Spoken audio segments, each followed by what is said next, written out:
Alam niyo po ba na ang diamond ay may mga special cut? At kapag ito po ay nakita nyo, ang hugis ng diamond dito, nakalagay man sa singsing or hindi, lagi niyo pong pakatatandaan ang ganito pong mga hugis ay special cut ng diamond at ito po ay napakamamahal. Lamang ang may alam.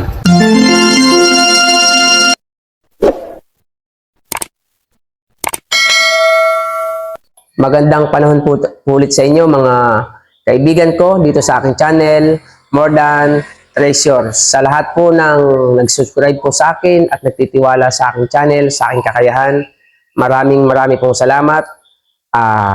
Advance Happy New Year, mabuhay po tayong lahat, safety po tayong haharapin ang bagong taon. Ano po? So sa video po natin ito ay pag-aaralan po natin ang tungkol sa mga special cut na diamond. Ngunit bago po yon ay shoutout po sa ating kaibigan na nasa ibang bansa, si Ma'am Nieves. Ma'am Nieves Garcia Bergano. Ano po? So, unting introduction lamang po. Siya po ay nag-chat sa akin sa aking Facebook at ang tanong po niya, sabi niya, Sir, ano po ba itong alas ko? Ito po ay kulay white. May tatak po na 750. Ito po ba ay white gold or peke? Kasi hindi ko po alam. Ito po yung kanya pagkakatanong. Yan, marami na po kami conversation, yan lang po ang kinuha ko. Tapos may tatak po na 750. So, pakatatandaan po natin mga kaibigan, pag ganyan po ang tatak, ganyang 750, automatic po yan, nakalagay po 750, kulay white, automatic po white gold po yan. Kasi wala pong peking ganyan na tatak. Original po yan. Kaya, Ma'am Nieves Garcia Bergado, nawa ay nasagot ko ng maayos ang iyong tanong at umasa ka po na 100% original pong white gold ang iyong alahas na yan. Ingat ka po dyan sa abroad. So tuloy po tayo sa ating pag-aaral. Ang ating pag-aaralan is about the special cut of diamond. Ano po? Tandaan po natin na lahat po ng diamond ay may kanya-kanyang hugis. May kanya-kanyang tapyas. Pag sinabi po kasing cut, alam niyo po ba ang diamond, nagmamahal po yan sa kanyang cut. Pag marami pong cutting. Yung single cut, double cut, triple cut, ano po. Parami ang cut niya. Yung cut yung hugis, dun po nagmamahal ang diamond. At ang diamond po may iba't ibang hugis. Ngunit ituturo ko po sa inyo yung 10 lamang, 10 piraso lamang na pinaka-special cut ng diamond. Kapag nakita mo po ang ganitong cut ng diamond na nakasetting sa iyong singsing, ano po, or nakuha mo siya na hindi naman nakasetting sa singsing mo, sa kwintas mo, basta ganyan po ang mga hugis sa ituturo ko po. 10 piraso po ito na kung tawagin ay special cutting of diamond. Pag yan po ay nakita nyo, lagi nyo po pakatatandaan, iba po ang presyo niyan. Mahal po yan kaysa sa ibang diamond dahil special cut nga. Pag sinabing special cut, napakaraming proseso po bago nabuo o nahugis ang ganyang diamond. Nais ko pong malaman nyo na ang pag-cutting po ng diamond is napakahirap po niyan. Kaya pag napansin mo po sa yung diamond ay maraming kakakating, yan po ay mas mahal dahil marami pong proseso ang pinagdaanan po niyan. So, tuloy na po natin, dala-dalatyon tayo. Ito po yung mga special cut ng diamond. Number 1, ito po.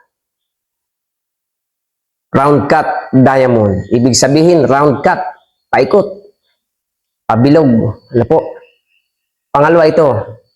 Passion cut diamond. Okay? Pangatlo, ito po.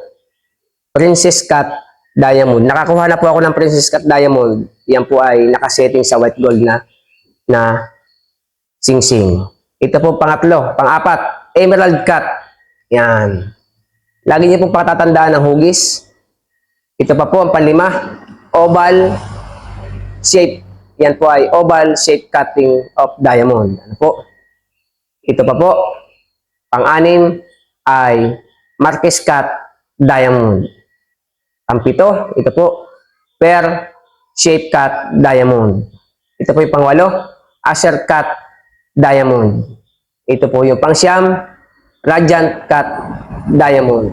At ito po yung pang-sampu, hard cut diamond. Ulitin ko po sa inyo ang kalimitan pong diamond ay nakasetting sa mababang karat, uri o klase ng alahas na ginto. Opo, wala pong diamond na nakalagay sa 24K, wala pong diamond na nakalagay sa 22 at 21K. Ano po, kalimitang nakikita ko po is 18K pababa. Pero sa 18K, kukunti pa po eh.